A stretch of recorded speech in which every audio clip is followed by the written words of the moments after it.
नमस्कार,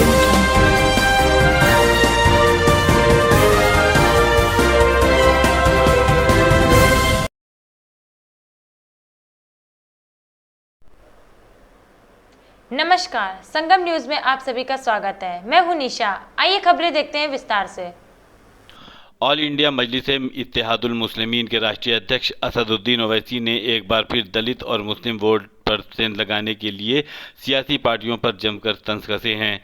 प्रयागराज के Majidia Islamia inter college Atala में एक जनसभा को संबोधित करते हुए उन्होंने मोदी और योगी सरकार की तमाम नाकामी और दलित मुस्लिम ओबीसी पर हो रहे जुल्म अत्याचार पर जमकर बोला है। ओवैसी ने यहां सपा, बसपा और कांग्रेस को भी आड़े हाथों लेते हुए कहा कि हम बीजेपी मुक्त प्रदेश बनाने के लिए जो भी सेकुलर दल हैं उनसे बात करने के लिए तैयार हैं, वो आएं और बात करें। अब बात भी ना करें और बेबुनियाद आरोप भी लगाएं, ये बात सही नहीं है। उन्होंने कहा है कि 2014 और 2017 में ये तमाम सेकुलर पार्टियां मिलकर भी बीजेपी को क्यों नहीं रोक पाए और अब अकेले चुनाव लड़ने की बात कर रहे हैं। ऐसे में बीजेपी को फायदा पहुंचाने का काम ये तमाम सेकुलर दल कर रहे हैं।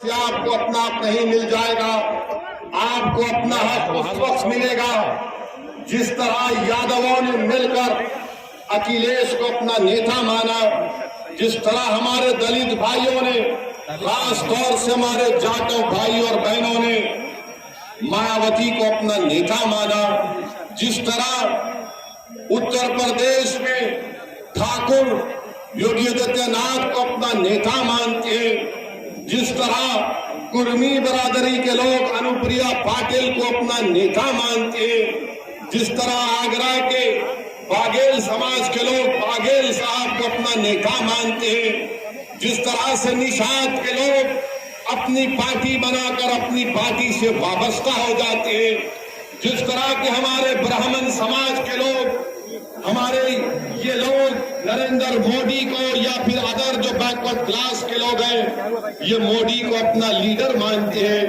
मैं आपको ये बात बताने आया हूं, उत्तर प्रदेश में मुस्लिम अकलियत की कोई आवाज नहीं, मुस्लिम अकलियत के वोटों की कोई अहमियत नहीं है, मुस्लिम अकलियत को उनका हिस्सा नहीं मिलता, मुस्लिम अकलियत का कोई नेता नहीं है। जनसभा में पूर्व सांसद अतीक अहमद की पत्नी शाहिस्ता परवीन ने जेल में बंद अतीक अहमद का लिखा हुआ संदेश लोगों के बीच पढ़ा।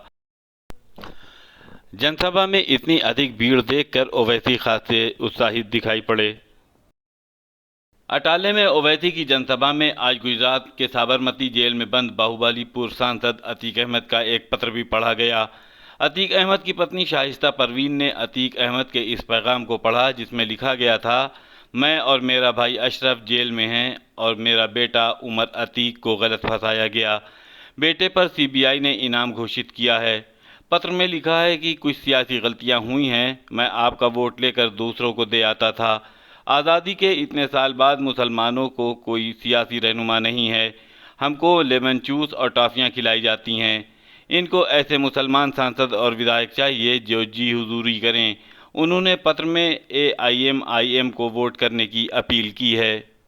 लेकिन सांसद जी के कहने पर और उनके बहुत इकरार करने पर हमने ये कदम उठाया और उनके कहने पर उनका खत पढ़ने के लिए हम हाजिर हुए हैं।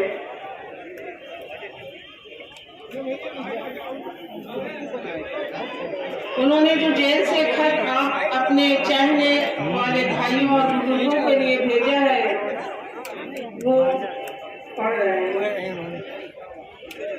बुजुर्गों, मेरे साथियों और नौजवानों, अस्सलाम वालेकुम। सबसे पहले मैं महंत नरेंद्र गिरी की संदिग्ध मौत के मामले में जांच के लिए आज सीबीआई की टीम अल्लाहपुर के श्रीमठ बागंबरी गद्दी पहुंची। सीबीआई के आईजी विप्लव चौधरी, ASP KS नेगी और उनकी टीम मठ पहुंचकर छानबीन शुरू की।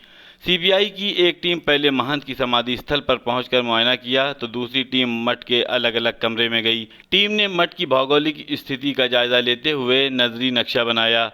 कई संतों से एक कमरे में घटना की जानकारी लेते हुए सीबीआई टीम ने कई सवाल किए।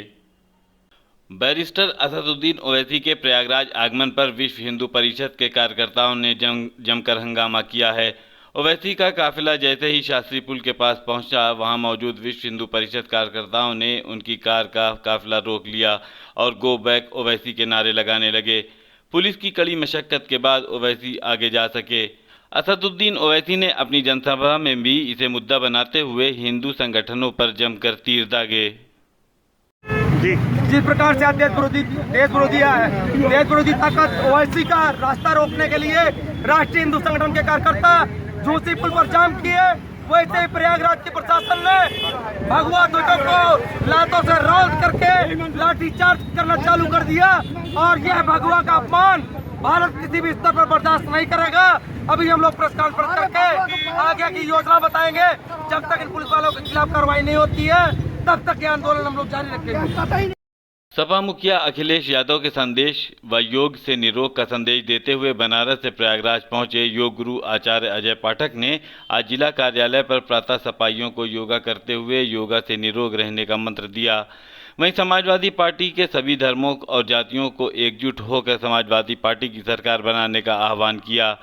उन्होंने कहा कि योगी जी अब्बाजान और राशन वितरण के द्वारा समाज के विघटन पैदा कर चर्चा तो बटोर सकते हैं, लेकिन अब की बार वोट हासिल नहीं कर पाएंगे।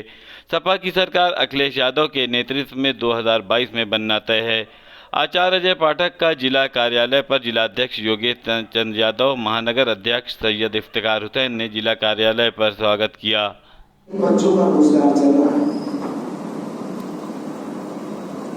तो सरकार की योजनाएं अगर हम बताएंगे तो बहुत ज्यादा है, ऐतिहासिक योजना है। लेकिन पंडित जी लोग अपनी योजनाएं जाने कि आरक्षण के प्रमोशन में किसी ने शुरू खत्म किया तो माननीय नेताजी ने खत्म किया। सबसे बड़ा अगर ऐतिहासिक कोई पार्क बना तो जनेश्वर मिश्रा के नाम बना, लेकिन नेताजी के नाम बना। अगर छोटे लोहिया किसी को कहा गया तो जनेश्वर मिश्रा ने कहा, नेताजी को नहीं कहा। भगवान परशुराम जी की जयंती को छुट्टी हुई तो किसी और सरकार ने नहीं की, समाजवादी पार्टी को MSW जैसी योजना जो भी 10% छूट मिल रही, ये भी नेताजी के समय में प्रस्ताव थी। लैपटॉप मिला तो किसी 4 लोगों को नहीं मिला। अभी खबरों में बस इतना ही। आप संगम न्यूज को लाइक कीजिए, सब्सक्राइब कीजिए और शेयर कीजिए और आप देखते रहिए संगम न्यूज। नमस्कार।